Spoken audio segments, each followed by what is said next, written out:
RTO में privatisation की आड़ में लूट का खेल तेज। सपा विधायक ने खोला मोर्चा तो बीजेपी विधायक ने भी दिया तगड़ा जवाब।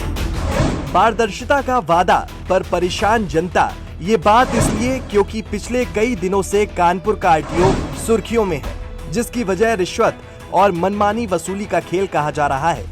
आरोप है कि इस बार पूरा खेल प्राइवेटाइजेशन की आड़ में हो रहा है। शहर के लोग खुलकर कह रहे हैं कि अब आरटीओ में पहले से भी ज्यादा वसूली हो रही है। प्राइवेट एजेंसी ने रेट बढ़ा दिए, दलाल फिर से ताकतवर हो गए और काम आज भी उतना ही मुश्किल है जितना पहले था।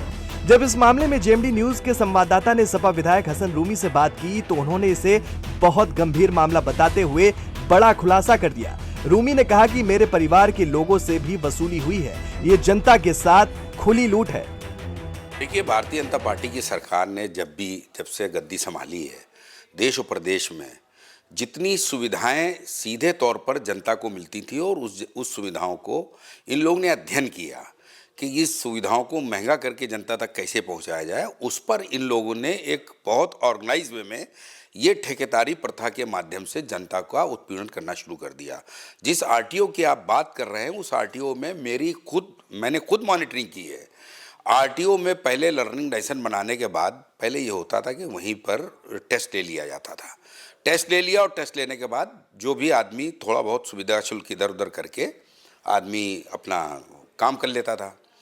अब वर्तमान में हालत ये हो गई, बहुत दूर दूर कहीं पनकी में, कहीं और दूर दूर इस टेस्टिंग सेंटर को बना दिया है। अब वहाँ आदमी जाता है, उन ठेकेदारों का जो उत्पीड़न है, अब वो एक तो वो फीस जमा कर रहे हैं जो 4 गुना ज़्यादा है और उसके बाद वो ठेकेदार भी उत्पीड़न कर रहा है। हम इस सारी चीज़ों को अब की वर्तमान सदन में उठाएंगे। आरटीओ की ये कालाबाजारी, आरटीओ का ये उत्पीड़न जनता को हम जो अभी दे रहे हैं, ये हम और ज़्यादा आरटीओ को करने नहीं देंगे। और हमने ये तय कर लिया, चूँकि आप तो ये पूछ रहे हैं, ये अच्छी बात है, आपकी नज़र देर में गई, ये मेरी नज़र पहले जा चुकी है। समय हमारे साथी विधायकों ने भी आरटीओ की अनियमितताओं को सदन में उठाया है। और अब की मैं इस पर्टिकुलर, चूँकि मैं खुद भुक्तभोगी हूँ, मेरी सगी भतीजी गई थी, मेरी बेटी गई थी, उन लोग आके यहाँ पे घर में रोए हैं कि हम लोग वहाँ इतनी देर रहे और उसके बाद भी हमको टेस्ट में गलत तरीके से फेल कर दिया गया। और एक बार में नहीं किया गया, 3-4 बार में उसका नंबर आया और उसको नंबर जब आया तो उसके बाद उसको ये कह के फेल कर दिया गया कि आप ने कोई लाइन क्रॉस कर लिया, जो भी होता है। बहरहाल इस उत्पीड़न को लगातार चूँकि हमने देखा है, छोटे छोटे काम के लिए, फिटनेस के लिए, जो लोग अपनी गाड़ी के फिटनेस के लिए जाते थे, पहले 1500 रुपये उनका खर्च होता था आने जाने में, 150 रुपये कहीं अगर बाबू ले लेता था या कोई और बाहर का लाइजनर ले लेता था। लाइजनर को भी एक तरीके से अप्रत्यक्ष रूप से वो उसका रोज़गार है। भाई, आप कचहरी जाते हैं अपने मुकदमे के लिए, वकील को रखते हैं, वकील लोग वहाँ बैठे थे, वकील तो लाइसेंसी है ना एक। अगर कोई लाइसेंसी वकील किसी जनता का सुविधा दे रहा है, सुविधा का पैसा ले रहा है, तो उसको आप दलाली में क्यों कह रहे हैं? इसको आप दलाली में कहिए, जिसको आप ठेका 10 रुपये की जगह आप 100 रुपये में ठेका दे रहे हैं।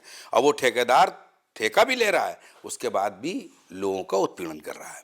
आरटीओ उत्पीड़न कर रहा है, ठेकेदार उत्पीड़न कर रहा है। अगर कोई लाइसेंसी सुविधा शुल्क लेता था तो लाइसेंस के साथ उसका है, उसको अधिकार है कि लोगों को न्याय दिलाने की फ़ीस लेना चाहिए, तो वो फ़ीस लेता था। अगर कोई वकील ले रहा है तो वो फ़ीस ले रहा है। उस फीस को अगर आपने ये कह के उसको ख़त्म कर दिया कि हम इसको प्राइवेट कर देंगे, तो हम लोग ऐसा होने नहीं देंगे। हम लोगों ने लगातार इन सब चीज़ों को बताया जनता को, जनता समझ भी रही है। लेकिन वर्तमान में जिस तरीके का माहौल है, ये किसी से छुपा नहीं है। हमको जो शिकायतें मिली उसका हम उचित प्लेटफॉर्म में उसको संज्ञान लेने के लिए वहाँ पे रखेंगे। लेकिन बात यही नहीं खत्म होती। सत्ता पक्ष के विधायक सुरेंद्र मैथानी ने उल्टा दावा किया कि प्राइवेट सिस्टम इसलिए लाया गया ताकि भ्रष्टाचार खत्म हो सके, मगर साथ ही चेतावनी भी दी। उन्होंने कहा कि अगर किसी से वसूली हो रही है तो सीधा शिकायत करें। योगी सरकार में ऐसा करने वाला 100 बार सोचेगा। नहीं, देखिए, चूंकि लंबे समय से भ्रष्टाचार पर चोट करना हमारा लक्ष्य था और उसमें बहुत सारे लोग, जनता के जो ओपिनियन आई उसमें ये आई कि यहाँ पर चूंकि पैसा कहीं पे लिया जा रहा है, इस प्रकार की शिकायतें, तो उसको बंद करने के लिए प्राइवेट सेक्टर में इसको दिया गया। अब प्राइवेट सेक्टर में नॉर्म्स पूरे दे दिए गए हैं, उनके रेट्स फिक्स हैं, और अगर इस तरह की कोई शिकायत आती है तो तथ्यात्मक उसकी शिकायत आप आरटीओ में भी कर सकते हैं, कमिश्नर को भी कर सकते हैं, मुख्यमंत्री जी को भी कर सकते हैं और हम लोगों को भी कर सकते हैं। ऐसे में जिस प्राइवेट सेक्टर के व्यक्ति ने लाखों करोड़ों रुपए लगा करके उस स्थल को बना करके और उस पर काम करने के लिए अपने को समर्पित किया है, उसके लिए बड़ा संकट खड़ा हो जाएगा, क्योंकि वो इस बात को जानता है कि योगी आदित्यनाथ जी यहाँ के मुख्यमंत्री हैं और देश के प्रधानमंत्री आदरणीय मोदी जी हैं, और ऐसे शासन में कहीं पर भी तथ्यात्मक अगर शिकायतें आ रही हैं तो उस पर पूरी कार्रवाई हो रही है। और ऐसे में अगर उनका ये सेंटर तथ्यात्मक शिकायत आने के बाद अगर उनका सेंटर भी इस शक के दायरे में आएगा और उसके प्रमाण मिल जाएंगे तो आप मान लीजिए कि उसके लिए ये बहुत घातक होगा और कानून सम्मत उसका निरस्त भी लाइसेंस होगा और उस पर कड़ी कार्रवाई भी, कानूनी कार्रवाई भी होगी।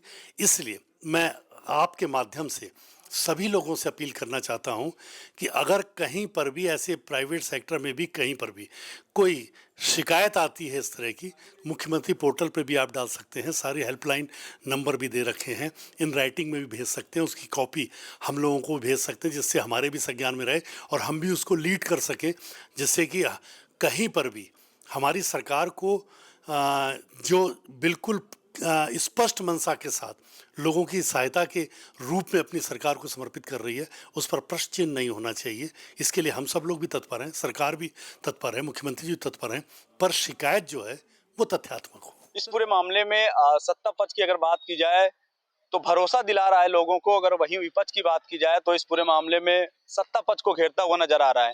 लेकिन वहीं अगर मोटर मालिक की बात की जाए तो मोटर मालिक इस रिश्वतखोरी से को लेकर के परेशान है और उसका ये सवाल है कि आखिर ये रिश्वतखोरी प्राइवेट होने के बाद जो बढ़ी है ये कब तक रुकेगी।